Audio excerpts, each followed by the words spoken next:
네, 안녕하세요. 네, 저는 경북대학교 철학과에서 철학을 가르치고 있는 홍우람이라고 합니다. 이렇게 여러분들을 만나 뵙게 돼서 반갑습니다. 워낙 처음 계획은 제 모습을 PPT 없이 먼저 보여드리고, 그 다음에 이제 PPT를 켜고, PPT 안에 이제 제 영상을 지금처럼 조그맣게 나오게 하려고 했었었는데, 아무리 봐도 제 모습이 처음에 너무 크게 나오게 되면 여러분들이 크게 놀라실 수 있을 것 같아서, 애초에 그냥 시작서부터 제 모습은 조그맣게 집어넣고 시작을 했습니다. 이 조그맣게 나오긴 하지만 그래도 제 뒤가 좀 지저분하게 보이죠.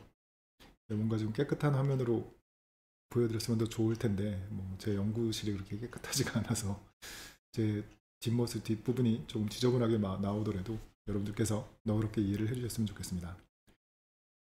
음, 네, 우선 여러분들한테 인사부터 먼저 드려야 되겠죠. 이렇게 여러분들을 만나 뵙게 돼서 반갑습니다.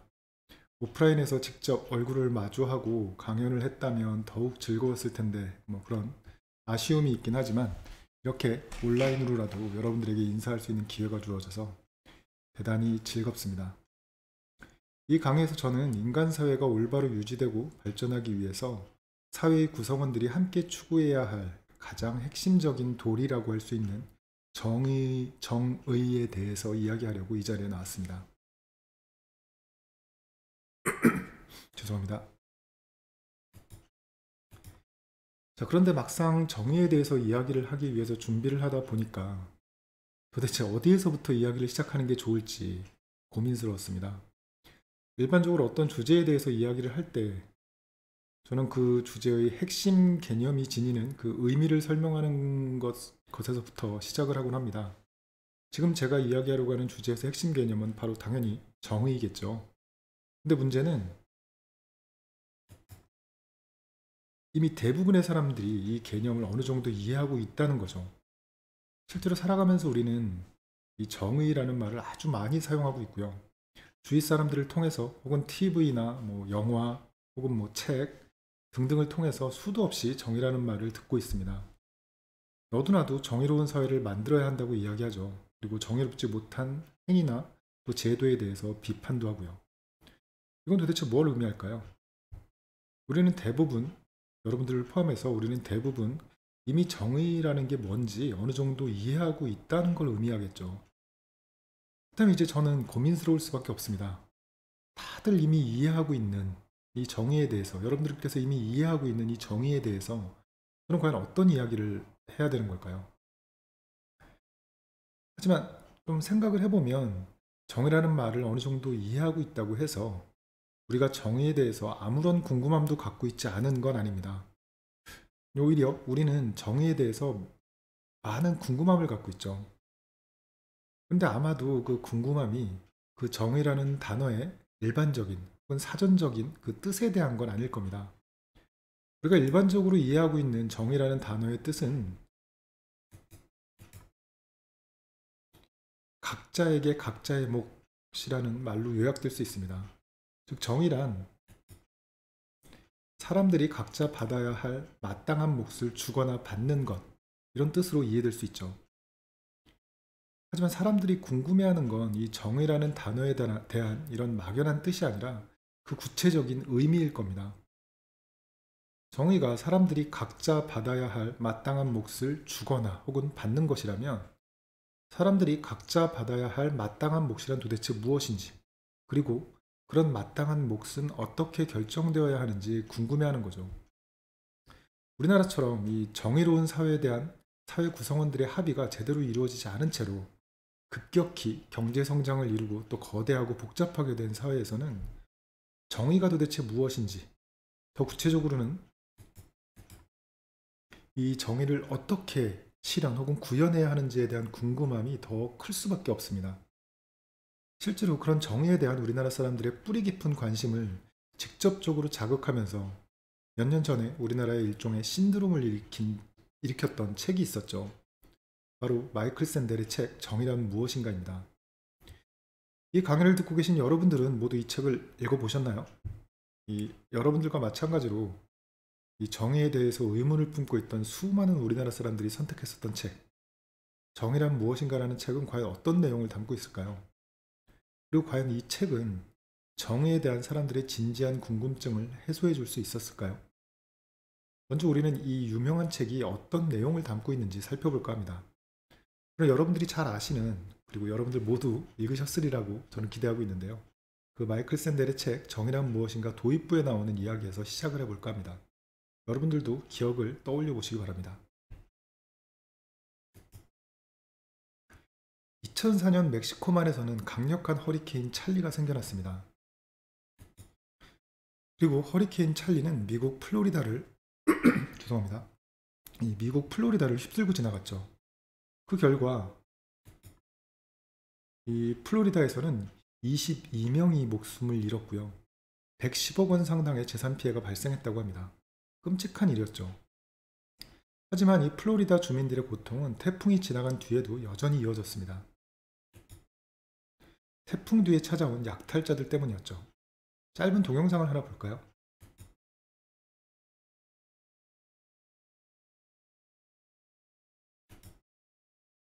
올랜도에 있는 어느 주유소는 $2짜리 얼음을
죄송합니다.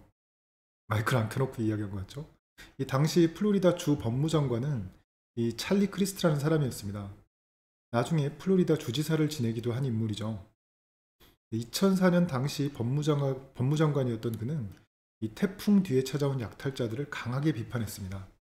실제로 이 플로리다 주 법무장관실에 접수된 피해 사례는 어이구 제 동영상 때문에 잘려있죠. 무려 2천여 건에 달했다고 합니다. 결국 찰리 크리스트는 평상시 가격을 비정상적으로 부풀려서 폭리를 취한 상인들을 처벌하기로 결정한 거죠. 소위 가격폭리 처벌법을 집행하기로 결정한 겁니다. 하지만 이 태풍 뒤에 찾아온 약탈자들을 그런 정의의 이름으로 응징하려는 이 법의 집행을 모두가 환영한 건 당연히 아니었겠죠. 일부 경제학자들은 가격폭리 처벌법을 집행하는 건 이 자유시장 경제에 대한 국가의 부당한 개입 혹은 지나친 개입이라고 비판을 했습니다. 일종의 논쟁이 벌어진 거죠. 어떻게 논쟁이 벌어졌는지 한번 볼까요?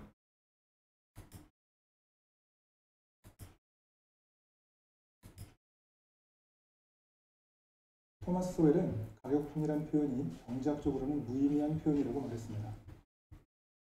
가격풍이라는 표현은 일반적으로 사람들에게 익숙한 가격 수준보다 현저히 가격이 높아질 때 사용되지만 그런 익숙한 가격이 절대적으로 특별하거나 공정한 가격이라고 할 수는 없다고 말했습니다.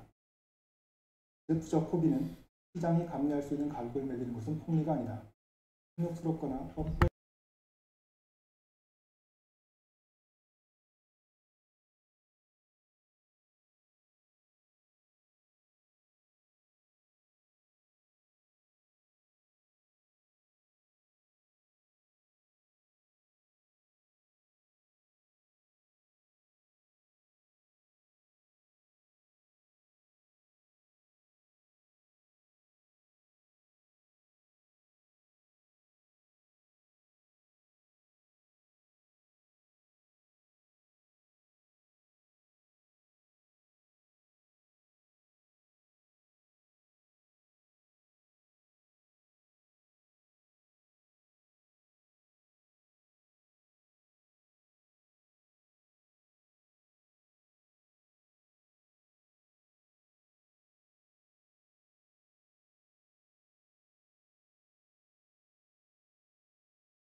네, 이 태풍 뒤에 찾아온 약탈자들, 즉 태풍 피해를 입은 이재민들을 대상으로 비정상적인 폭리를 취하려고 한 그런 상인들의 처벌과 관련된 이 논쟁은 여러분들이 아시는 것처럼 마이클 샌델의 유명한 책 그 정의란 무엇인가에서 가장 처음 등장하는 사례입니다. 정의로운 사회라면 이런 사태 그리고 그와 관련된 논쟁에 어떤 해답을 제시해야 하는지 질문을 던지면서 정의란 무엇인가라는 책이 시작된 거죠. 그런데 정의가 우리의 삶과 밀접히 연관되어 있음을 보여주는 이 사례는 단지 미국에서만 발견되는 그런 특수한 사례가 아닙니다. 우리는 우리 주위에서도 이와 유사한 사례를 어렵지 않게 찾아볼 수 있습니다.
갑자기 끊기는 듯한 느낌이죠? 제가 예전에 다른 것 때문에 만들었던 동영상인데 그중에 잘라가지고 왔더니 이제 좀 약간 어색하게 끊깁니다. 물론 이 공적 공급 마스크에 대한 논쟁은 전 국민적인 위기 상황이라는 이 코로나 때문에 맞이했던 이 전 국민적 위기 상황이라는 그 특수한 조건으로 인해서 크게 확대되고 또 부각되지는 않았습니다. 그럼에도 이 사례는 정의란 무엇인가라는 책에서 이 마이클 샌델이 정의에 대한 논의를 시작하기 위해서 출발점으로 삼았던 그 사례와 근본적으로 유사합니다. 한번 생각해 보세요. 이 정의로운 사회라면 시장에 참여하는 자유로운 개인들한테 가격 결정을 전적으로 맡겨야 하는가? 아니면 정부는 필요에 따라서 자유로운 개인들의 시장에 적극적으로 개입해야 하는가? 혹은 정의의 관점에서 이 둘을 절충할 수 있는 대안은 없는가? 이 질문에 답하기 위해서는 더 근본적으로 정의로운 사회란 도대체 무엇인가라는 질문에 답할 수 있어야 하고요. 또 그보다 앞서서 도대체 정의란 무엇인가라는 질문에 답할 수 있어야 합니다. 제목에서 알 수 있듯이 마이클 샌델의 정의란 무엇인가는 바로 그런 그 근본적인 질문을 던지고 또 그 답을 모색해보는 그런 책입니다. 그럼 이 책의 특징에 대해서 한번 이야기를 해볼까요? 아이고, 같이 했었어야 되는데. 이 책의 특징에 대해서 이야기를 하자면 먼저 이 책은 고전과 베스트셀러 사이에 있는 그런 책이라고 생각할 수 있습니다. 과연 마이클 샌델의 정의란 무엇인가를 고전이라고 부를 수 있을 것인가에 대해서는 충분히 의심을 품을 수 있습니다. 하지만 적어도 최근 몇 년 사이 정의라는 주제와 관련해서 사람들이 가장 먼저 떠올리게 된 책이 도대체 무엇일까? 라고 물어본다면 아마도 많은 사람들이 정의란 무엇인가라는 책을 꼽을 게 분명합니다. 실제로 이 정의란 무엇인가는 2010년 7월 철학도서로서는 정말 드물게 주간 베스트셀러 종합 1위에 올랐다고 합니다. 그리고 2014년에는 이미 200만 부가 넘게 팔리면서 이 스테디셀러로 자리 잡았습니다. 그리고 여전히 많은 사람들은 정의라는 주제를 대표하는 책으로 이 책을 떠올리고요. 또 이 책을 추천하고 있습니다. 엄밀한 의미에서 이 정의란 무엇인가를 인류의 영원한 고전으로, 즉 오랜 세월 동안 다양한 사람들한테 두루두루 읽히면서 영감을 제공한 책으로 꼽기는 어렵다고 생각을 합니다. 하지만 적어도 현 시대의 우리나라 사람들에게 정의라는 주제와 관련해서 가장 주목받은 책이 정의란 무엇인가라는 이 책이라는 점에는 의심의 여지가 없어 보입니다. 두 번째로 이 책의 특징에 대해서 이야기하자면 이 책의 제목과 다르게 우리는 이 책에서 정의에 대한 분명한 정의를 발견하기 어렵다는 점을 들 수 있을 거예요. 간단히 말하자면 정의란 무엇인가에는 정의에 대한 정의, 즉 저스티스에 대한 데피니션이 없는 것처럼 보이는 거죠. 이 책의 흥미로운 점 중 하나는 수많은 사람들이 이 책에 대해 알고 있고 또 심지어 이 책을 구입했지만 실제로 이 책을 읽은 사람은 많지 않다는 사실입니다. 실제로 정의란 무엇인가를 재출간한 이 출판사 측은 이 책이 판매량에 비해서 완독한 독자 비율이 현저히 낮다고 지적한 바 있습니다. 심지어 정의란 무엇인가는 누구나 알고 있지만 누구도 읽지 않은 책이라는 그런 이 우스갯소리까지 있을 정도죠. 여러분들께서는 모두 다 읽어보셨죠? 다 읽어보셨 거 맞죠? 네, 훌륭하십니다. 그렇다면 여러분들과 다르게 이 책을 구입한 사람들이 그럼에도 불구하고 이 책을 읽지 않은 이유는 도대체 뭘까요? 뜬금없게 들릴지 모르지만 중요한 이유 중 하나는 좀 이상한 이야기긴 하지만 배신감이 아닐까 싶습니다. 정의란 무엇인가라는 제목은 이 역사 분야의 유명한 고전이죠. 이에이치 카의 역사란 무엇인가를 연상시킵니다. 역사란 무엇인가의 1장 말미에는 이 역사에 대한 유명한 규정이 등장하죠. 정의가 등장합니다. 거기서 이에이치 카는 책의 제목에서 던진 질문에 대해서 역사란 역사가와 사실 사이의 부단한 상호작용의 과정이며 현재와 과거 사이의 끊임없는 대화라는 그런 분명한 답을 제시합니다. 역사에 대한 이 규정 혹은 정의는 역사란 무엇인가를 읽은 독자라면 누구나 밑줄 치고 또 기억하려고 애쓰는 구절. 역사란 무엇인가라는 책의 상징과도 같은 구절입니다. 근데 앞서 말했듯이 이 정의란 무엇인가는 역사란 무엇인가와 비슷한 제목을 가지고 있죠. 따라서 이 정의란 무엇인가를 마주한 독자들이 그 책에서 자연스럽게 기대하는 것도 바로 그런 정의에 대한, 저스티스에 대한 그런 명쾌하면서도 기억할 만한 규정입니다. 요컨대 사람들은 정의란 무엇인가에서 정의에 대한, 이 저스티스에 대한 명쾌하면서도 누구나 공감할 법한 멋들어진 규정을 발견할 수 있을 거라고 기대를 하는 거죠. 그런데 안타깝게도 이 정의에 대한 그런 명쾌한 규정이 이 책에서는 쉽게 눈에 띄지 않습니다. 얼마나 허탈하고 지치겠어요. 이 실망감 그리고 배신감이 이 책의 이 완독을 막는 이유 중 하나가 아닐까 짐작할 수 있습니다. 이 실망감 혹은 배신감이라는 표현이 지나치다고 생각할 수도 있습니다. 하지만 정의란 무엇인가라는 제목만 보고 이 책이 정의란 무엇인지 알기 쉽게 설명해주는 그런 해설서 같은 책이라고 기대한 사람이 있다면 그 사람은 이 책을 읽고 실망할 가능성이 큽니다. 이 책은 흔히 보는 해설서와 같은 체계로 구성되어 있지 않거든요. 다시 말해서 이 책은 정의라는 주제를 다루는 해설서처럼 정의가 도대체 무엇인지 일단 개념적으로 명쾌하게 규정하고 그 다음에 정의와 연관된 다양한 세부 주제들을 개관한 다음에 그 세부 주제들에 대해서 하나하나 상세하게 해설이나 설명을 덧붙여가는 그런 구성을 따르고 있지 않습니다.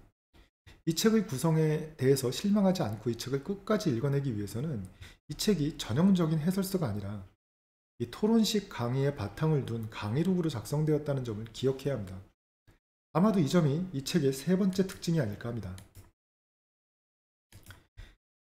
이 책에 관심을 가진 사람들 중에는 이 유튜브 등을 통해서 이 책의 모태가 된 이 마이클 샌델의 하버드 대학 강의가 어떻게 진행되는지 보신 분들도 계실 거예요. 그죠?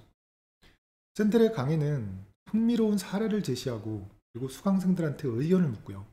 또 그 의견을 바탕으로 정의에 대한 다양한 견해들을 비판적으로 검토합니다. 강의에서 이 샌델은 정의란 무엇인가 라는 이 질문의 답을 미리 알려주는 대신에 학생들과의 토론을 통해서 학생들이 각자 스스로 답을 찾을 수 있도록 인도하고 또 유도하는 거죠. 따라서 이 샌델의 강의를 모태로 한 책, 이 정의란 무엇인가에서 우리가 주목해야 할 건 이 답이 아니라 질문 그 자체라고 볼 수 있습니다. 정의란 무엇인가라는 책을 통해서 독자가 배워야 할 것은 정의란 무엇인가에 대한 답과 해설이 아니라 정의와 관련해서 문제를 제기하는 방법, 그런 문제들을 비판적으로 검토하고 해결하는 그 과정 자체라고 볼 수 있습니다. 샌델의 책은 이런 방법 혹은 과정을 보여줌으로써 이 정의에 대해서 스스로 질문을 던지고요. 스스로 답을 찾을 수 있는 길 혹은 방법을 제시합니다. 요컨대 이 정의란 무엇인가라는 책의 미덕은 독자한테 정의란 무엇인가에 대한 친절하고 명쾌한 답을 제시하는 대신에 독자 스스로 정의란 무엇인가라는 질문을 던지고 비판적인 관점에서 그 질문의 답을 스스로 찾을 수 있도록 이끌어준다는 점에 있습니다. 그렇다면 이제 이 책의 구성에 대해서 좀 더 자세히 이야기를 해볼까요?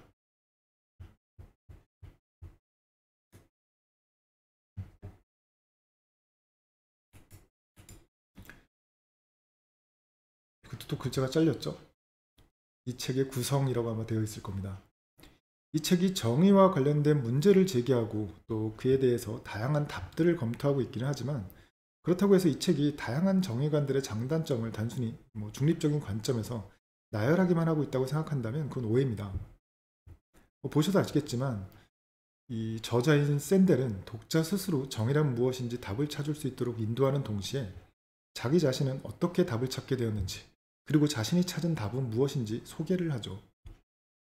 샌델은 자신의 답을 소개하기 전에 정의에 관한 대표적인 세 가지 전통적인 견해를 먼저 하나하나 검토합니다. 첫째는 행복의 관점에서 정의를 규정하는 공리주의적 견해고요. 둘째와 셋째는 자유의 관점에서, 특히 개인의 자유의 관점에서 정의를 규정하는 이 자유주의적 견해입니다. 샌델은 이 자유주의적인 견해를 한편으로는 이 자유시장주의자들로 대표되는 극단적인 자유주의적인 견해로, 또 다른 한편으로는 이 칸트와 롤즈로 대표되는 이 온건한 자유주의적 견해로 구별을 합니다. 따라서 샌델이 정의에 관한 전통적인 세 가지 견해로 검토하는 것은 결국 이 첫째, 공리주의적 견해. 너무 빨리 눌렀네요. 첫째, 이 공리주의적 견해, 그리고 둘째, 극단적인 자유주의 견해, 그리고 셋째, 온건한 자유주의 견해입니다. 목차를 통해서 보자면 샌델은 우선 지금 보시는 것처럼 2장에서 공리주의적인 견해를 비교적 간단히 검토하고, 그리고 이 3장과 4장에서 극단적인 자유주의 견해를 검토하고요. 그리고 이 5장, 6장, 7장에서 온건한 자유주의의 견해를 검토합니다. 이런 비판적인 검토 끝에 이 샌델이 대안적으로 제시하는 자기 자신의 독특한 견해, 이게 바로 이 공동체주의적 견해입니다. 그리고 이 견해는 이 책의 마지막 장들이죠. 8장, 9장, 그리고 10장에서 소개됩니다. 비록 샌델이 공동체주의와 구별되는 이 전통적인 세 가지 견해에 대해서 모두 비판적인 입장을 취하기는 하지만, 그 중에서도 이 온건한 자유주의적 견해에 대해서 상대적으로 우호적인 태도를 보이는 것도 역시 사실입니다.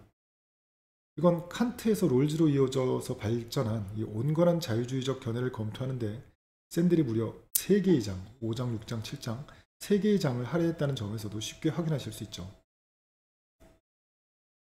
그럼에도 이 샌델이 기존의 전통적인 견해에 대한 대안으로 공동체주의적 견해를 지지한다는 점은 분명합니다. 이 샌델은 자신이 지지하는 공동체주의적인 정의관에 따라서 책 379쪽인가요? 제가 가지고 있는 책에서는 379쪽인데 여러분들께서 가지고 계신 책이랑 제가 가지고 있는 책이 동일한지는 잘 모르겠습니다. 제가 가지고 있는 책 기준으로 말씀을 드리자면 379쪽에서 이 정의란 미덕을 키우고 공동선을 고찰하는 것이라고 말을 합니다. 좀 더 길게 인용을 해보자면 이어지는 380쪽에서 이 샌델은 정의로운 사회는 이 단순히 공리를 극대화하거나 선택의 자유를 확보하는 것만으로는 이룰 수 없다. 정의로운 사회를 만들기 위해서는 좋은 삶의 의미를 함께 고민하고 그 과정에서 생길 수밖에 없는 이견을 기꺼이 수용하는 문화를 만들어야 한다. 이렇게 말을 합니다. 앞서 우리는 정의란 무엇인가에는 정의에 대한 규정이 쉽게 눈에 띄지 않는다고 말을 했었습니다. 하지만 분명히 샌델의 책에서도 보시다시피 정의에 대한 나름대로의 규정이 존재하는 거죠. 다만 이런 규정은 책의 말미에, 즉 10장에 이르러서야 등장을 하고요. 이에이치카의 역사에 대한 규정에 비해서 뭔가 막 외우고 싶을 법한 뭔가 멋이 느껴지는 그런 식의 규정이라기보다는 훨씬 더 소박하게 느껴지죠. 근데 이 규정이 소박하게 느껴지는 이유는 샌델의 탓이라기보다는 오히려 저나 여러분들 같은 이 독자 스스로 한껏 이렇게 기대감을 자기 스스로 부풀려 놓은 탓일지도 모릅니다. 다시 말해서 이렇게 오랜 논의 끝에서 비로소 등장하는 정의에 대한 궁극적인 규정이 도대체 뭘까? 막 두근두근하고 기대를 하다 보니까 그런 부풀려진 기대감이 샌델의 정의에 대한 규정이 지닌 그 의미와 그리고 통찰을 깊게 음미하는 데 방해가 되는 것일지도 모릅니다. 이 섣불리 기대감을 부풀리지 않고요. 공리주의적 정의관 그리고 자유주의적 정의관에 대한 이 샌델의 꼼꼼한 반성과 분석을 이제 한 걸음 한 걸음 충실하게 따라온 독자는 이 샌델의 다소 소박해 보이는 이런 규정이 담고 있는 그런 깊은 의미와 통찰을 아마 충분히 파악할 수 있을 겁니다. 지금까지 이야기를 잠깐 정리해 볼까요? 샌델이 최종적으로 제시하는 정의에 대한 공동체주의적인 견해는 충분히 흥미롭습니다. 하지만 그래도 공동체주의적인 견해는 샌델 스스로 찾은 답일 뿐 우리가 스스로 찾은 답은 아니죠. 샌델이 제시한 답이니까 하버드 대학 교수가 제시한 답인데 맞겠지 이런 생각은 절대 금물입니다. 그런 생각은 이 책이 지닌 이 최대의 미덕을 스스로 포기하는 것과 마찬가지죠. 샌델 덕분에 우리는 일반적으로 알려진 정의에 대한 세 가지 견해와 더불어서 그에 못지않은 중요한 또 하나의 견해, 즉 공동체주의적 견해를 알게 된 것뿐입니다. 이 네 가지 견해 중에 어떤 견해가 가장 올바른지 검토하고 평가하는 건 바로 우리 자신, 바로 여러분들의 몫인 거죠. 사지선다형 문제처럼, 이 객관식 문제처럼 꼭 이 네 가지 견해 중에서 하나의 답을 고를 필요도 없습니다. 책에 소개되지 않은 5번째 혹은 6번째 그런 대안적인 견해를 여러분들 스스로 구상해 보셔도 좋을 겁니다. 물론 쉽진 않겠지만요. 이 정의란 무엇인가라는 책을 통해서 얻은 합리적 비판의 미덕을 준수하면서 물론 힘들겠지만 여러분들 스스로 답을 모색해 보는 일, 이게 대단히 중요한 일이 아닐까 생각을 합니다. 자, 앞에서도 말씀드렸던 것처럼 이 정의란 무엇인가는 우리나라에서 정말 드물게 많이 팔린 인문학책, 그것도 철학책입니다. 이런 이례적 현상을 두고 사람들은 정의가 부재한, 정의가 없는 우리나라의 현실이 반영된 것이라던가 혹은 경제 성장을 위해서 외면했었던 그런 사회 정의에 대한 관심이 이제 본격적으로 수면 위로 떠오르게 된 것이라던가 하는 다양한 분석을 제시했었습니다. 하지만 이런 이례적인 열풍의 원인에 대해서 따져보는 것보다 더 중요한 게 있겠죠. 더 중요한 것은 아마도 이 책에 대한 관심을 과연 어떻게 우리 사회의 정의를 실현하기 위한 실천적인 관심으로 연결시킬 수 있을지 고민하는 게 아닐까 생각을 합니다. 물론 그런 고민이 함께 이루어지지 않는다면 이 책에 대한 열풍은 그저 지적 호기심을 위한 일시적 현상으로 머물게 될 테니까요. 물론 정의에 대한 일시적인 지적 호기심을 이 지속적인 실천적인 관심으로 변화시키고 또 이끌어가는 건 대단히 중요하고 또 반드시 필요한 일이긴 하지만 아시다시피 결코 쉬운 일이 아닙니다. 더구나 오늘 이 1시간 남짓 되는 이 짧은 강의에서 정의에 대한 여러분들의 지적 호기심을 만족시키면서 동시에 여러분들의 사회 정의에 대한 실천적인 관심까지 이끌어내는 건 이 강의를 지금 진행하고 있는 저의 능력을 훨씬 벗어나는 일이고요. 그래서 저는 오늘 이 강의에서 과감히 지적 호기심을 선택했습니다. 이 강의를 통해서 정의에 대한 여러분들의 지적 호기심이 아주 조금이나마 만족된다면 그 지적 호기심이 또 다른 지적 호기심으로 이어질 수 있을 거고요.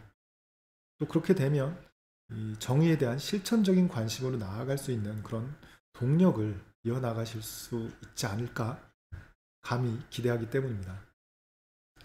근데 사실 이 짧은 강의 시간에 이 정의에 대한 여러분들의 지적 호기심을 만족시키겠다고 이야기하는 것도 일종의 허세에 불과할지도 모릅니다. 그래서 저는 이 3가지 질문을 준비했어요.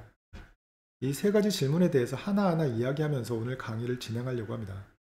사실 이 질문들은 얼마 전에 저와 함께 정의라는 주제로 함께 책을 읽고 토론을 했었던 이 대학교 신입생분들이 제게 주셨던 질문들입니다. 대학생이라고 하긴 하지만 신입생이니까 사실 여러분들과 크게 차이가 나지 않습니다. 바로 몇 년 차이 안 나는 여러분들 바로 선배 정도가 되겠죠. 그러니 질문이 되게 어려울 것이라던가 이렇게 걱정하실 필요 없습니다.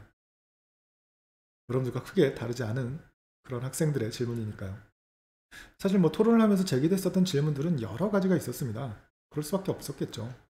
근데 이 자리에서 그 모든 질문들을 소개하고 또 답을 할 수는 없기 때문에 3가지 질문만 고를 수밖에 없습니다.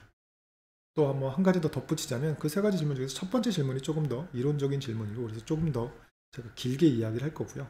뒤에 2번째, 3번째 질문은 조금 더 간략하게 이야기를 하게 되지 않을까 싶습니다. 그럼 첫 번째 질문부터 한번 볼까요? 첫 번째 질문 한번 읽어보겠습니다. 마이클 샌델의 정의란 무엇인가는 정의에 대한 다양한 입장들, 즉 사람들이 받아야 할 마땅한 몫을 어떻게 규정해야 하는지와 관련된 다양한 입장들을 소개하고 있습니다. 하지만 이 책을 통해서 여러 입장들의 차이를 분명하게 파악하기는 쉽지 않았습니다. 혹시 정의에 대한 다양한 입장들의 차이를 좀 더 쉽게 이해할 수 있는 방법은 없을까요? 네, 좋은 질문이죠. 하지만 당연히 답하기 어려운 질문이기도 합니다. 사실 정의란 무엇인가에서는 이 정의에 대한 다양한 입장들이 꽤 자세하게 설명되고 있죠. 하지만 앞서 말씀드린 앞서 강의에서도 지적했듯이 각 입장들의 정의에 대한 그런 핵심적 주장이 무엇인지, 그리고 각 입장들의 차이는 무엇인지, 이 책은 이 교과서적으로 요약하거나 해설하지는 않습니다.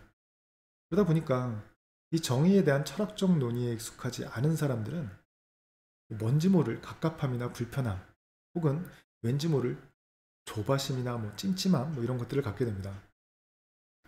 이런 감정들은 예를 들어보자면 조금 이상한 예가 될지도 모르겠지만, 마치 영안사전만 사용하던 사람이 영영사전을 처음 사용할 때 느끼는 감정과 비슷할지도 몰라요. 영어를 좀 더 잘하기 위해서는 영영사전을 사용하는 것이 좋다는 그런 말을 들으시고 영영사전 사용해 보신 경험 혹시 없으신가요? 근데 많은 사람들이 처음에 열심히 영영사전을 사용하려고 노력하다가 실패하곤 합니다.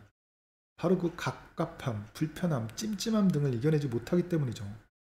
영안사전을 보면 한국어로 1대1로 매칭되는 예컨대 개 하면 독, 책상 하면 테이블 혹은 데스크, 이렇게 이 한국어로 1대1 매칭되는 단어의 뜻이 주어지기 때문에 내가 찾은 영어 단어의 뜻이 내가 아는 언어로 분명하게 이해가 되지만, 영영사전을 보면 그게 잘 안 되죠.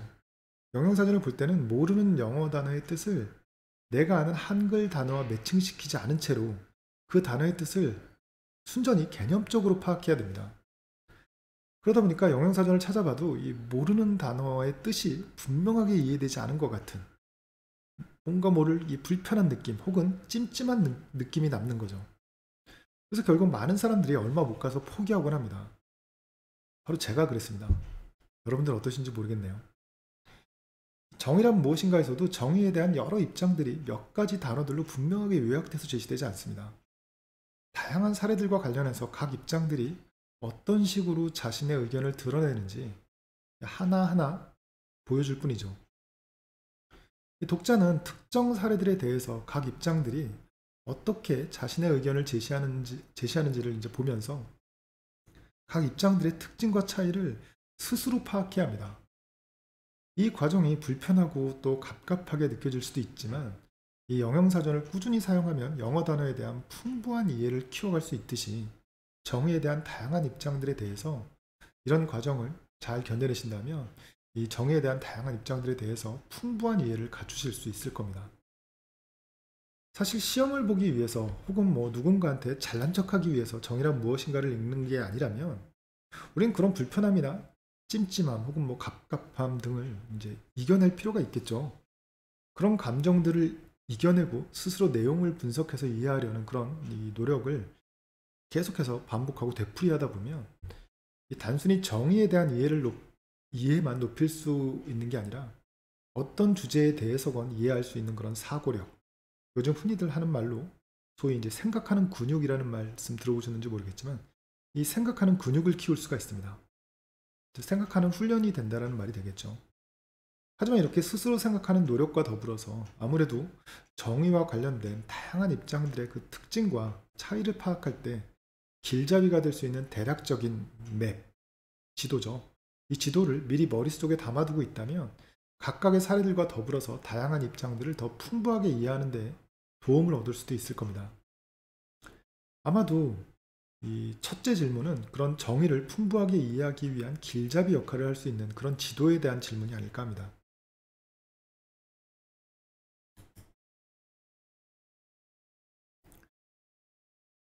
그럼 이제 이 답변을 드리기 위해서 간단한 지도를 제시해 드려야 할 텐데, 이 지도로서 이 효용성을 갖기 위해서는 지나치게 많은 정보, 너무 많은 정보가 담겨서는 안 되겠죠. 따라서 이제 고대부터 현대까지 제시된 정의와 관련된 수많은 아주 세밀하게 다른 이런 수많은 입장들을 모두 다 소개할 수는 없을 겁니다. 그래서 저는 정의란 무엇인가라는 책에서 소개된 입장들을 중심으로 간단히 지도를 그려볼까 합니다. 사실 이 지도는 앞에서 제가 이제 여러분도 들으셨던 것처럼 앞에서 제가 이 책의 구성에 대해서 말씀드리면서 제시했던 내용과 뭐 다르지 않습니다. 우선 우리는 이 크게 정의에 대한 입장을 이 공리주의적인 입장과 그리고 자유주의적인 입장 그리고 공동체주의적인 입장으로 구별할 수 있습니다. 그런데 이 구별은 이 자유주의적인 입장을 다시 두 가지로 구별하면서 좀 더 세밀하게 제시될 수 있습니다. 즉 현대의 이 자유주의 정의관은 다시 두 가지로 이 한편으로는 이 롤즈로 대표되는 평등적 자유주의 정의관으로 또 다른 한편으로는 노직으로 대표되는 자유지상주의 정의관으로 구별될 수 있습니다. 자, 앞서서 우리는 이제 자유적인 입장, 자유주의적인 입장을 온건한 자유주의적 입장과 극단적인 자유주의 입장으로 구별했었는데 이 온건한 자유주의 입장을 이제 좀 더 다른 말로 바꿔서 평등적 자유주의라고 부른다면 이 극단적인 자유주의 입장을 자유지상주의라고 불러볼 수 있을 것 같습니다. 그렇다면 이제 우리는 정의에 대한 네 가지 입장을 구별해서 지도를 그릴 수 있겠죠. 첫째, 공리주의적인 정의관, 그리고 첫째, 공리주의적 정의관, 그리고 둘째, 평등주의적 정의관, 그리고 셋째, 자유지상주의 정의관, 넷째, 공동체주의 정의관이죠. 그럼 하나하나 이제 간단히 살펴볼까요? 첫째로 공리주의 정의관입니다. 공리주의는 뭐 잘 아시는 것처럼 여기 그 사진에 나와 있는 사람이 공리주의를 대표하는 벤담이라는 사람이죠. 이 공리주의는 근대 이후에 사회 정책 등과 관련해서 중요한 의사결정을 할 때 가장 기본적으로 사용되는 원칙을 제시한 입장이라고 할 수 있습니다. 잘 아시는 것처럼 최대 다수의 최대 행복, 이 유명한 공리주의의 원칙이 바로 그렇죠. 현대사회에서도 이 여러 문제들과 관련된 의사결정을 할 때 때로는 뭐 분명하게요 혹은 뭐 때로는 은연중에 이 원칙을 여전히 적용하고 있습니다.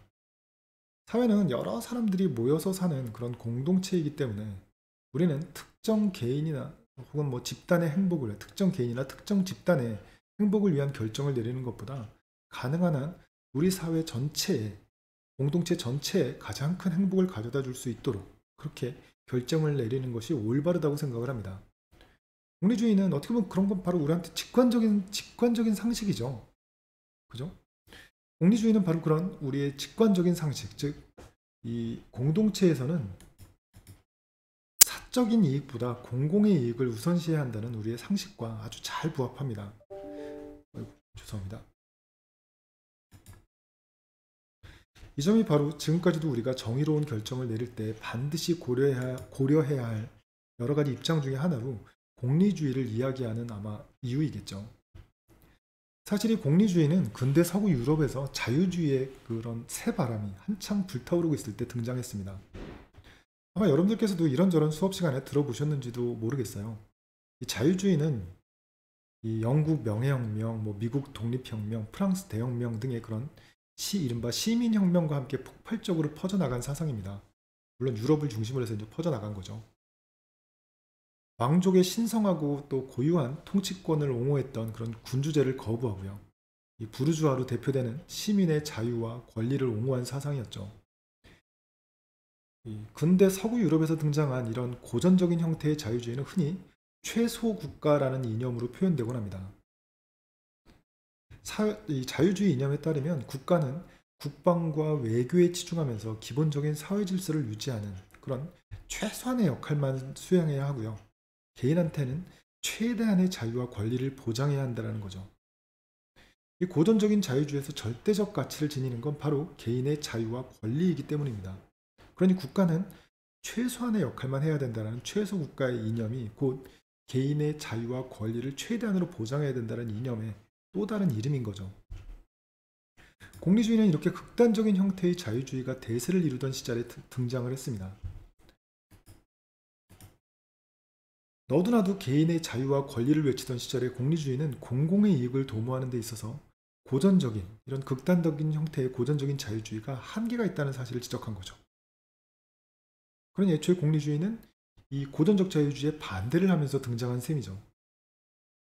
그래서 공리주의는 최대 다수의 최대 행복이라는 우리가 잘 알고 있는 이 캐치프레이즈를 내걸고요. 공공의 이익을 도모하는 것이야말로 바로 공동체, 이 사회의 정의라고 주장을 했습니다. 이 공공의 이익을 극대화한다는 이 공리주의 정의관을 따르기 위해서는 국가의 개입, 그리고 개인의 자유와 권리에 대한, 물론 이제 만인은 아니겠지만 어느 정도의 제한이 필수적일 수밖에 없었겠죠. 따라서 여기 보시는 것처럼 이 제레미 벤담, 그리고 이어서 이 등장한 존 스튜어트 밀이라는 이름으로 대표되는 이 고전적 공리주의는 자유주의라는 그 당시의 대세였던, 이 자유주의라는 대세를 거스르는 대단히 급진적인 사상으로 처음 모습을 드러냈습니다. 하지만 근대 이후에 어느덧 공리주의는 적어도 공적인 의사 결정에서는 가장 중요하게 고려되는 입장으로 자리 잡게 되었습니다. 즉, 이 자유주의가 대세이던 시절에 그것에 반발하면서 새로운 급진적인 혹은 혁명적인 이념으로서 등장했던 공리주의가 이제는 거꾸로 오히려 공리주의 자체가 대세로 자리 잡게 된 거죠. 근데 오랜 기간 대세로 자리 잡고 있던 공리주의는 20세기 중반을 넘어서면서 큰 도전에 직면하게 됩니다. 이른바 자유주의의 재반격이 시작된 거죠. 정의와 관련해서 자유주의의 반격을 주도한 사람은 바로 존 롤즈라는 사람입니다. 그리고 존 롤즈가 제시한 입장이 바로 우리가 두 번째로 이야기할 평등적 자유주의 정의관이죠.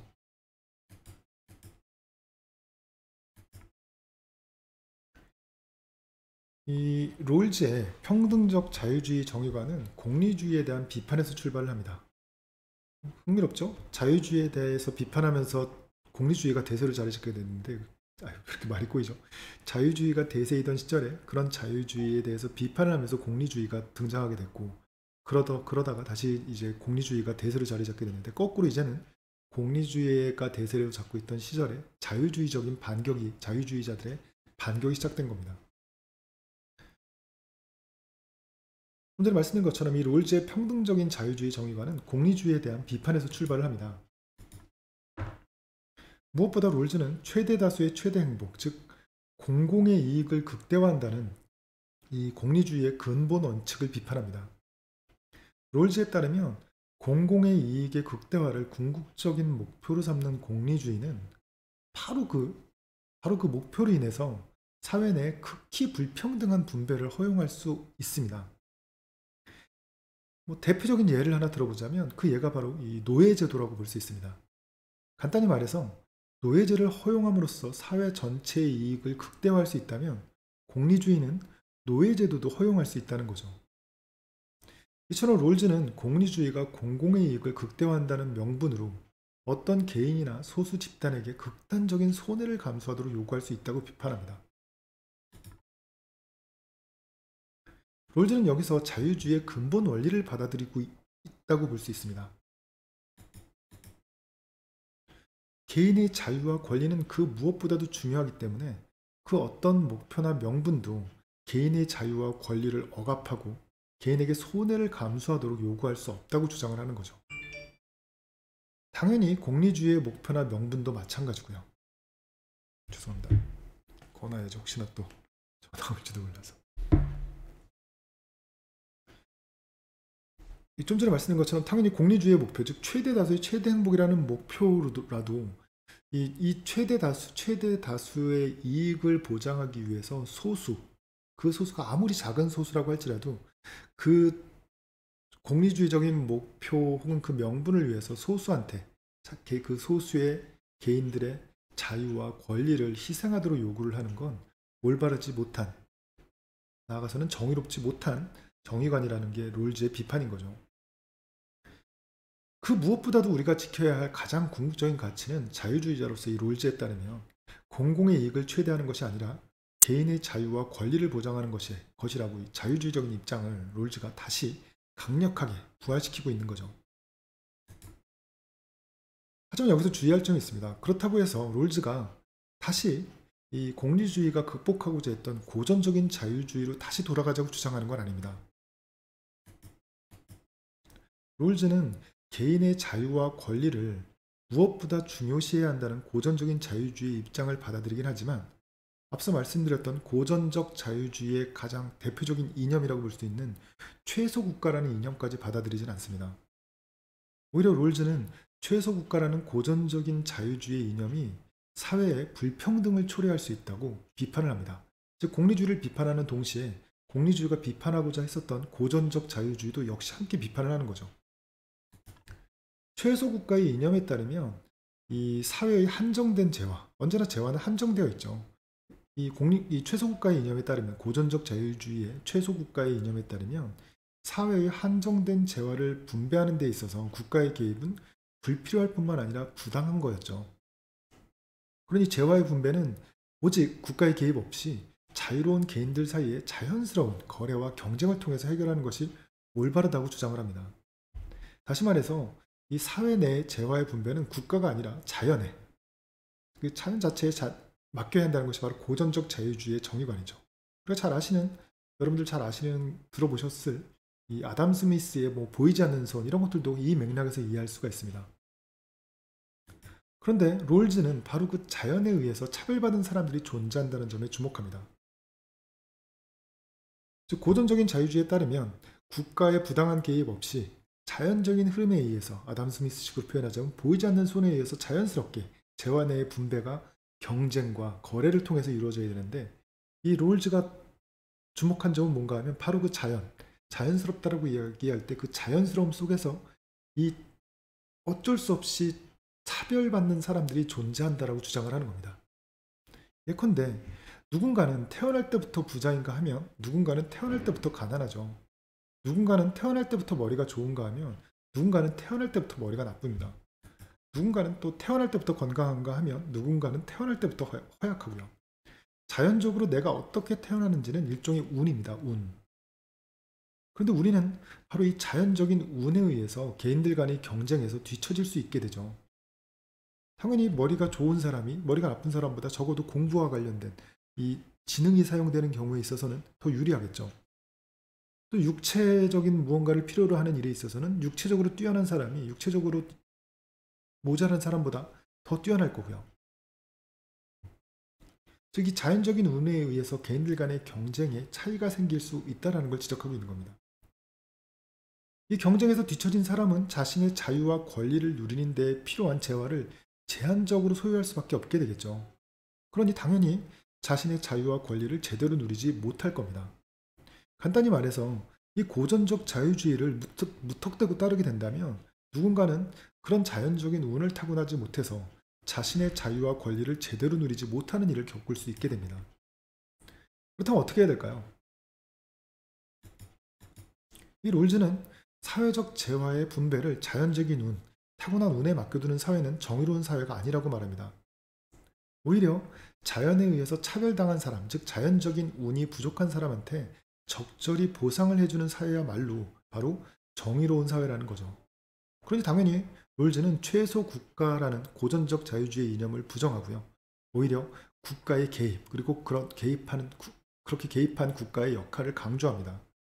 국가는 사회적으로 불리한 처지에 있는 사람들한테 재화가 돌아갈 수 있도록, 그래서 그들도 평등한 기회를 얻을 수 있도록 재화의 재분배에 적극적으로 나서야 합니다.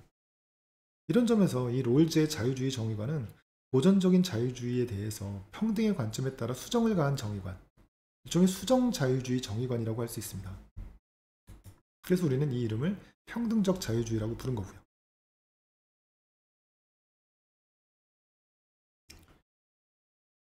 그렇다면 이 자유지상주의 정의관은 어떨까요? 자유지상주의 정의관은 곧 이어서 설명할 이 공동체주의 정의관과 마찬가지로 이 롤즈의 평등적 자유주의 정의관을 비판하면서 등장한 정의관입니다.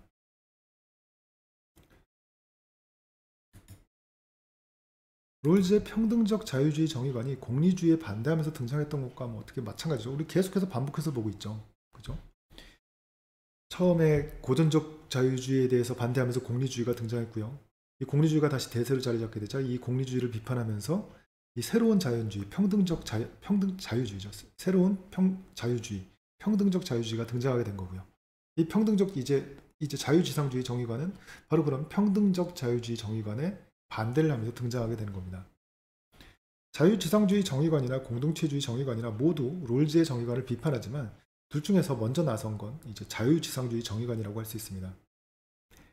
이 하버드 대학 교수였던 존 롤즈가 이 평등적인 자유주의 정의관을 담은 이 정의론이라는 책을 발표하니까 같은 하버드 대학의 동료 교수였던 옆에 나와 있는 이 로버트 노직이라는 사람이 이 교수죠. 이 롤즈의 주장을 정면으로 반박하고 나선 겁니다. 이 노직은 롤즈의 공리주의 비판에는 기본적으로 동의를 합니다. 이 롤즈나 노직이나 둘 다 자유주의자니까요. 이 공리주의 비판에는 동의를 하는데 이 롤즈식의 평등적 자유주의, 수정 자유주의적인 입장에 따른 공리주의 비판이 아직은 불충분하다고 생각하는 겁니다. 다시 말해서 노직은 롤즈가 자유주의 입장에서 공리주의를 비판하긴 했지만 그 비판이 아직도 부족하다고, 완전하지 않다고 생각을 했고요. 그 이유는 바로 롤즈가 고전적 자유주의를 부당하게 잘못 수정했기 때문이라고 주장을 했습니다. 무엇보다 노직은 이 고전적 자유주의를 온건히 다시 부활시켜야 된다라고 주장을 하는 거죠. 이 노직은 인간 사회에서 누군가가 소유하고 있는 재화가 자연적인 운이 개입한 결과라는 그런 롤즈의 주장에 대해서 반대를 했습니다. 각 개인이 소유하고 있는 재화는 각 개인의 노력의 결과물이자 정당한 교환 혹은 정당한 경쟁의 대가지 하늘에서 운 좋게 떨어져서 준 그런 빵 같은 것이 아니라는 생각이었죠. 따라서 노직은 이 고전적 자유주의를 수정해서는 안 된다고 생각을 했습니다. 노직에 따르면 노직에 따르면 각 개인이 정당하게 획득한 재화에 대해서 각 개인의 소유권을 철저히 존중하고 보장해 주는 것이 바로 정의의 핵심이었습니다. 우리가 앞서 고전적 이 공리주의 이야기하면서 얘기했던 고전적 자유주의가 다시 등장하게 되는 거죠. 평등이라는 명분으로 국가가 개입해서 각 개인의 소유권에 제한을 가하거나 재화의 재분배를 요구하는 건 적어도 노직이 보기에는 공리주의와 크게 다를 바 없는 잘못된 입장에 불과했습니다. 이 롤즈의 입장은 결국 이 부당한 국가의 개입을 통해서 절대적으로 유지되고 보존되어야 될 개인의 자유와 권리를 제한하는 잘못된 이 정의관이라는 거죠. 국가는 애초에 고전적 자유주의자들이 주장했던 것처럼 최소의 역할만을 수행해야 한다라고 주장을 합니다. 즉 최소국가의 이념을 다시 수용하는 거죠. 그래서 노직은 자유지상주의 정의관이라는 이름 하에서 고전적인 자유주의로 다시 돌아갈 걸 주장을 했습니다. 자, 그렇다면 마지막으로 살펴볼 공동체주의 정의관은 어떨까요? 사실 공동체주의에는 대단히 다양한 입장들이 존재하고 있고요. 그 모든 입장을 포괄하는 어떤 통일적인 입장을 규정하기는 쉽지가 않습니다.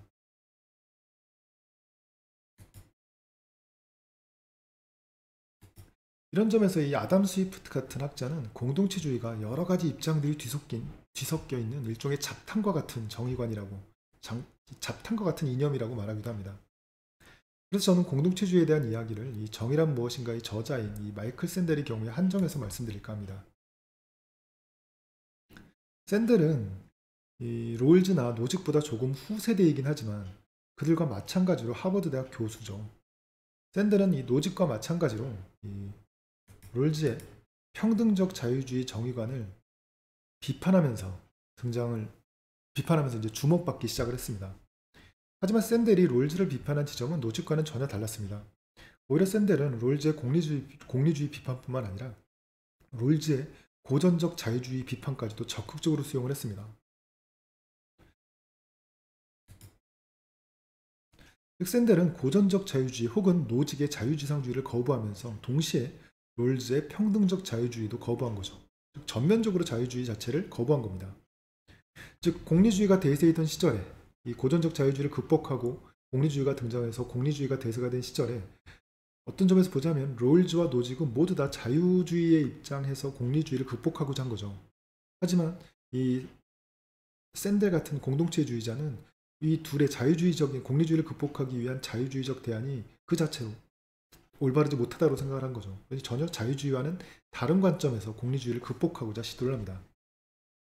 다시 말하자면 이 샌델은 공리주의와 자유주의라는 이 정의에 대한 대표적인 두 가지 입장을 모두 비판하고 공동체주의라는 이름 하에서 새로운 대안적 정의관을 제시하고자 한다고 볼 수 있습니다. 이 샌델은 공리주의가 공공의 이익을 극대화한다라는 명분으로 부당하게 개인이나 집단을 차별할 수 있다는 이런 롤즈식의 비판을 받아들입니다. 하지만 동시에 또 샌델은 롤즈와 노직이 함께 공유하고 있는 자유주의적인 입장이 이 공동체와 괴리된 정체를 알 수 없는 이 추상적인 자아를 이 개인이라는 이름으로 절대시하고 있다고 비판합니다. 자유주의가 자유와 권리를 절대적으로 보장해야 한다고 주장하는 바로 그 개인이 도대체 뭘까요? 샌델이 보기에는 그들이 주장하는 자유주의가 주장하는 개인이라는 건 타인과 아무런 연고도 없고요. 관계도 없고요. 혼자서 독립적으로 존재하는 그런 인간을 상정하는 것처럼 보이는데 도대체 그런 개인이 어디 있겠냐라는 게 샌델의 주장입니다. 모든 개인은 원래 공동체 안에서 연고를 두고 공동체의 다른 구성원들과 관계를 맺으면서 살아가는 인간일 수밖에 없다라는 게 이 샌델의 공동체주의적인 입장의 핵심입니다. 즉 자유주의, 롤즈나 노직이나 둘 다 자유주의라는 이름 하에서 허구적인 개인이라는 어떤 허구적인 존재를 상정해 두고 그 개인의 절대적인 자유와 권리를 보장하려고 한다는 거죠. 오히려 개인이라는 건 구체적으로 공동체 내에서 다른 인간들과 관계를 맺으면서 살아가는 구체적인 개인이어야 한다는 겁니다. 인간의 자아는 이 공동체와 별개로 오직 자율적인 이성을 통해서 단독적으로 형성되지 않습니다. 이건 근대 사회에서 가지고 있었던 망상과 같은 거라는 거죠. 오히려 인간의 자아는 공동체의 전통을 흡수하고 또 타인과 생각을 나누면서 형성됩니다.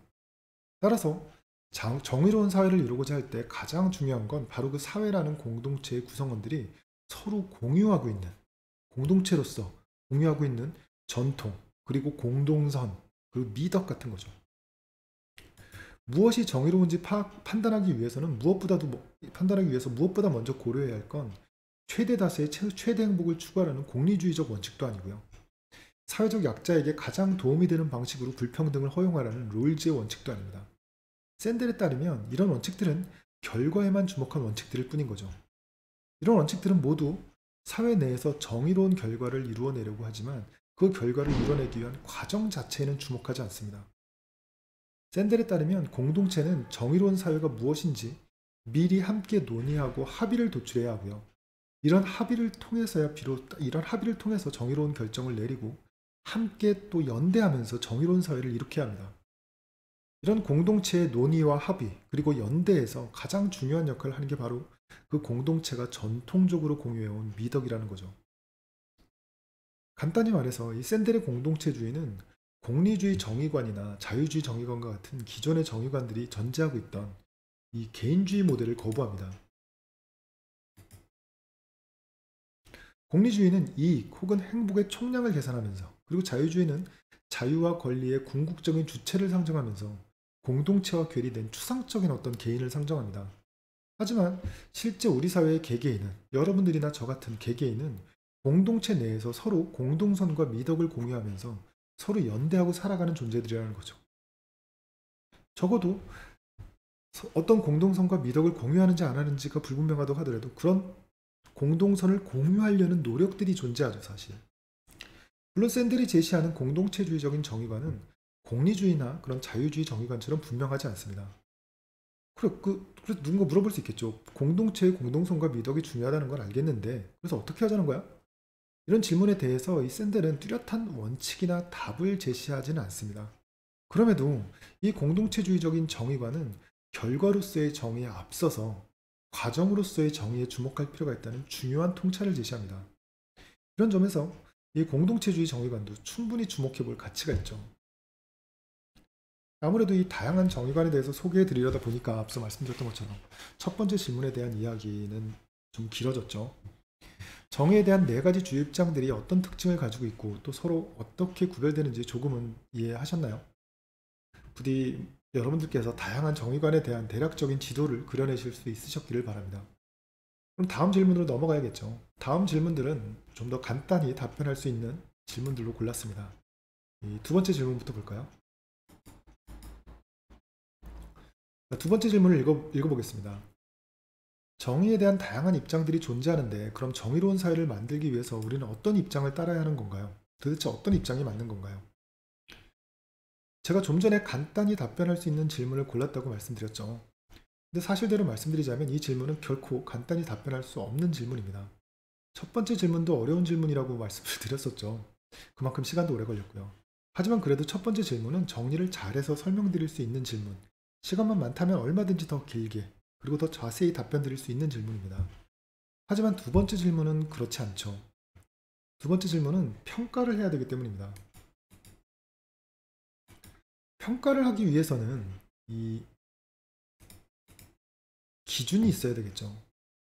어떤 입장이 가장 정의로운 입장인가를 평가하기 위해서 우리는 그 평가의 기준을 가져야 하는데 그 평가의 기준은 도대체 뭘까요?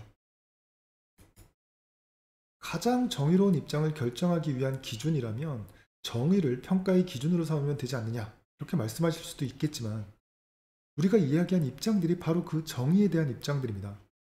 다시 말해서 정의에 대한 다양한 입장들 중에서 어떤 입장이 가장 정의로운지 평가하기 위해서는 이미 정의로운 것이 무엇인지에 대한 답을 가지고 있어야 한다는 거죠.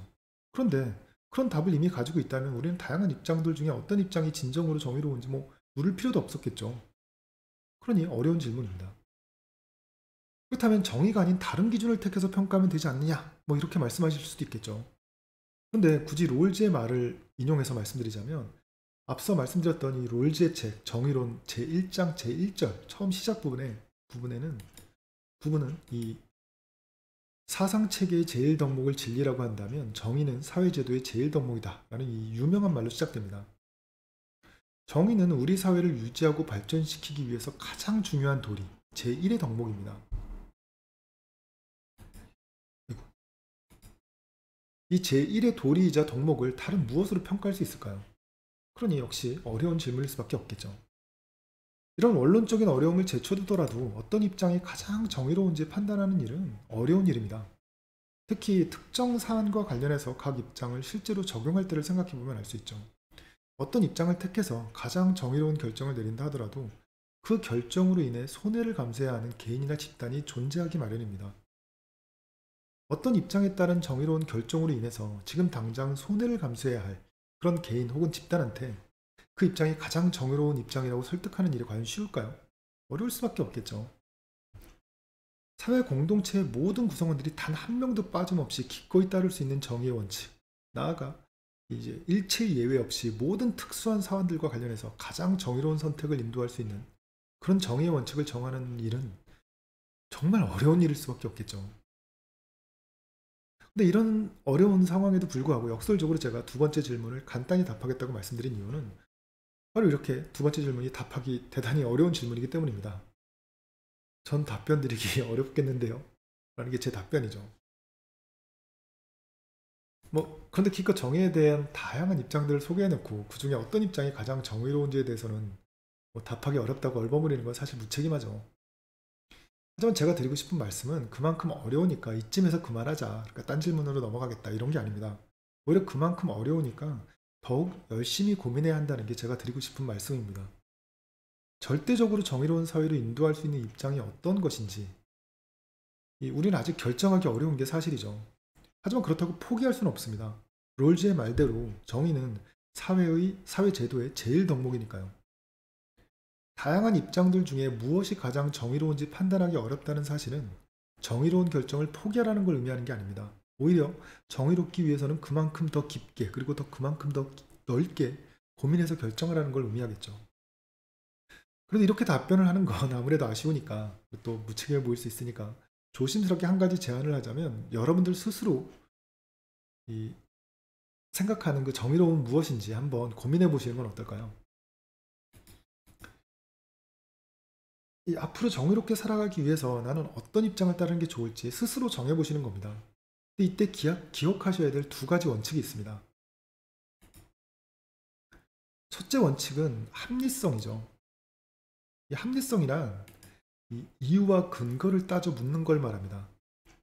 왜 내가 이 입장을 가장 정의로운 입장으로 택해야 하는지 여러분들 스스로 그 이유와 근거를 따져보시고 그 중에 내가 가장 정의롭다고 생각하는 것이 무엇인지 판단하시는 겁니다.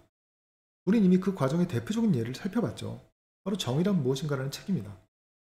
샌델이 자기 자신의 공동체주의적 정의관을 제시하기 위해서 사용한 원칙이 바로 합리성의 원칙이라고 할 수 있습니다. 공리주의 정의관은 왜 옳은지 혹은 왜 문제가 있는지 이유를 따져 묻고요. 롤즈의 자유주의에 대해서도 노직의 자유주의에 대해서도 따져 묻습니다. 그리고 그런 합리적인 반성을 토대로 자신의 입장을 제시하죠. 나아가 자기 자신의 입장도 이 합리적 반성에, 합리적 사고의 예외는 아닙니다. 나의 입장은 문제가 없는지, 왜 나는 이 입장을 지지하는지 합리적으로 고민하죠. 따져 묻습니다. 여러분들도 정의란 무엇인가를 읽으셨다면 그런 과정을 스스로 전개하실 수 있을 겁니다. 처음에는 물론 서툴고 또 어색하시겠지만 그런 과정을 통해서 여러분들은 정의에 대한 깊은 이해와 더불어서 이 합리적인 사고력을 키우실 수 있을 겁니다. 이 둘째 원칙은 일관성입니다. 일관성이란 간단히 말하자면 이중잣대를 버리는 걸 말하죠. 이중잣대란 상황에 따라서 다른 입장을 택해서 불공평하게 적용하는 걸 말합니다. 내가 가장 정의롭다고 택한 입장을 정의로운 결정을 내려야 하는 매 순간마다 변화 없이 일관되게 적용하실 수 있어야 합니다. 그러기 위해서는 다양한 상황을 머릿속에서 시뮬레이션 해보실 필요가 있죠. 친구들과 내가 무언가를 나누어 가질 때 혹은 이런저런 평가를 받을 때 어떻게 하는 것이 정의로운지 단순히 제3자의 관점에서 고민하시는 게 아니라 내가 불리한 상황일 때 혹은 내가 유리한 상황일 때 나라면 어떻게 정의롭게 판단할 것인지 함께 고민하는 거죠. 내가 유리할 때 내리는 정의로운 판단과 내가 불리할 때 내리는 정의로운 판단이 다르다면 내가 가진 정의관은 적어도 일관성의 관점에서 보자면 올바른 정의관이라고 할 수 없겠죠. 서두에서 말씀드렸던 것처럼 정의에 대한 문제는 지적인 유의에서 그쳐서는 안 됩니다. 정의는 실천의 문제니까요, 결국은. 이렇게 스스로의 삶에 적용할 이 정의의 원칙을 정하기 위해서 노력하다 보면 단순히 정의에 대한 다양한 입장들을 지적으로 이해하는 것에 그치지 않고요. 실천적인 이해로 나아갈 수 있지 않을까 생각을 합니다. 그리고 혹시나 여러분 중에 당신은 과연 그렇게 고민하고 살아가고 있는가? 라고 저한테 물으신다면 저도 사실 부끄럽긴 합니다. 저도 이 강의를 계기로 더욱더 진지하게 시도해 보겠다고 말씀드리고 싶네요. 저도 여러분들과 같이 열심히 고민해 보도록 하겠습니다. 그럼 이제 마지막 질문으로 넘어갈까요? 이 마지막 질문을 읽어보겠습니다. 정의의 문제를 더 깊고 넓게 이해하는 데 도움을 얻을 수 있는 책이 있었으면 좋겠습니다. 혹시 추천해 주실 만한 책이 있다면 말씀해 주실 수 있나요? 사실 이런 질문을 받으면 고민이 됩니다. 특히 여러분들이 이 고등학생이라는 점을 생각한다면 더욱더 고민이 되죠. 그래도 여러분들은 이 뛰어난 오성고등학교 학생분들이시니까 한번 생각을 해볼까요? 가장 일반적으로 추천드릴 수 있는 책은 앞서 소개해드린 4가지 입장들을 대표하는 사상가들의 책입니다. 공리주의적 정의관의 경우는 물론 벤담의 책도 있긴 하지만 이 존 스튜어트 밀의 공리주의라는 책을 읽어보시면 좋습니다. 그리고 앞서 말씀드렸던 롤즈의 평등적 자유주의 정의관 혹은 온건한 자유주의 정의관을 깊게 이해하시기 위해서는 이 롤즈가 쓴 정의론이라는 책을 보시면 되겠죠. 또 노직의 자유지상주의 정의관 혹은 극단적 자유주의 정의관을 잘 이해하시기 위해서는 이 노직이 쓴 아나키에서 유토피아로라는 책을 읽어보시고요. 또 샌델의 공동체주의 정의관을 위해서는 아쉽지만 이 정의란 무엇인가를 읽어보시길 권합니다. 요즘 새로 나온 이 책이 잘못됐죠? 책을 다시 여러분 아시죠? 여러분 이 책은 다 보신 책이니까 알고 계실 거라고 생각을 하고요. 죄송합니다. 근데 이렇게 각 사상가들의 원전을 읽어보시면 당연히 도움이 되겠지만 문제는 읽기 어려울 수 있습니다. 특히 이 롤즈의 정의론은 어렵기로 악명이 높죠. 분량도 엄청나고요. 그런 점에서 좀 더 쉽고 가볍게 접근하실 수 있는 걸로 추천드리자면 책은 아니지만 이 위에 보시면 위에 지금 나와 있죠. 이 EBS 다큐프라임의 다큐멘터리가 있죠. 법과 정의 3부작을 보시면 어떨까 싶습니다. 이미 보신 분들도 계실 겁니다. 워낙 유명한 다큐이기도 하고요. 이 유튜브에서도 전편을 다 볼 수 있는 걸로 알고 있습니다. 특히 2부, 이 정의의 오랜 문제 어떻게 나눌까 하는 지금 이 강의 내용과 밀접하게 연관되어 있으니까 도움이 되실 겁니다. 좀 더 간단히 볼 수 있는 책을 추천드리자면 정의라는 주제뿐만 아니라 자유, 평등과 같은 이 정치 철학과 연관된 주제들을 개론적으로 다루고 있는 이 아담 스위프트의 정치의 생각이라는 책도 추천할 만합니다. 정의라는 주제를 한 챕터 정도로 다루고 있으니까요. 빠르게 살펴볼 수 있다는 것도 장점이고요. 무엇보다 정의라는 주제를 자유나 평등과 같은 다른 중요한 주제들과 연관지어서 생각해 볼 수 있다는 점이 이 책의 가장 큰 장점이라고 할 수 있습니다. 자, 이제 세 번째 질문에 대한 답변을 끝내고 이제 강의를 이제 마무리해야 할 시간입니다. 이 강의를 통해서 정의의 문제에 대해서 여러분들께서 조금이나마 더 관심을 갖게 되시기를 바라면서 강의를 준비하긴 했는데 제 바람대로 여러분들께서 강의를 들으셨는지는 잘 모르겠네요. 제 강의가 부족했다면 좀 전에 소개해드렸던 책과 영상을 통해서 아쉬움을 달래실 수 있기를 기대하겠습니다. 오랜 시간, 오랜 시간까지는 아니지만 그래도 적지 않은 시간 동안 이 강의를 들으시느라고 수고 많으셨고요. 저는 이만 물러가도록 하겠습니다. 네, 이만 저는 홍우람이었습니다.